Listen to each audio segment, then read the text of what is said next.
Even before it is considered and debated on the floor of Parliament, issues contained in the Promotion of Proper Human Sexual Rights and Ghanaian Family Values Bill has generated serious public debate. Human rights considerations as against what is right in the context of Ghanaian cultural values have been the main issues of contention.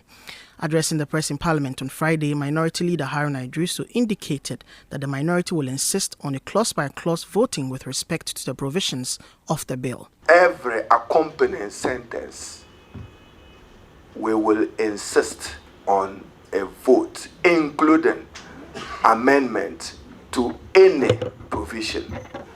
Arguably, as is provided for in Standing Order 129 at the consideration stage of the bill 129A, Mr. Speaker shall call the number of each clause, and the clerk shall read the marginal note opposed to each clause or notes on top of each clause, and if no amendment is offered, Mr. Speaker shall, after each clause has been called, put the question that clause so and so stand part of the bill.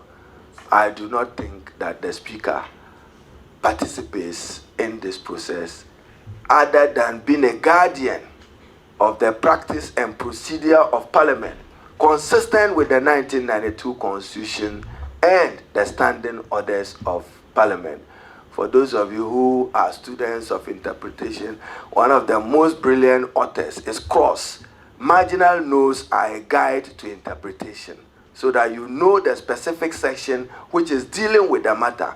And we are saying that when it comes to the important subject of the promotion of proper human sexual rights and Ghanaian Family Values Bill 2021, we will do what is legally needful within the 1992 Constitution, clause by clause.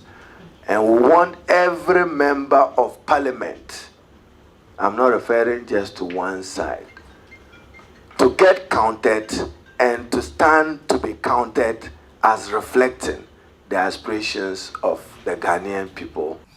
Sections of the public and civil society groups have requested for voting on the bill to be considered publicly. Minority Chief Whip Mohammed Muntaka Mubarak provided clarity on how voting is conducted under such circumstances on the floor of the House. By our standard order and constitutions, when we are putting people in office or removing them from office, any other, unless we decide that we are going to do it secret, the law is to do it public. If you check our standard order, every other vote, with the exception of putting somebody in office or removing someone from office, that the Constitution mandates that this one be done secret. Any other thing is public, unless we choose to do it otherwise. And I don't think this will warrant that we say that we are going to do this behind closed doors. The Constitutional, Legal and Parliamentary Affairs Committee of Parliament is expected to conduct stakeholder consultations on the bill in the coming days. The minority in Parliament today gave the strongest indication yet that they will insist on a clause-by-clause analysis and voting for the Anti-LGBTQ+ bill. Reporting for City News from Parliament, my name is Duke Mentopoku.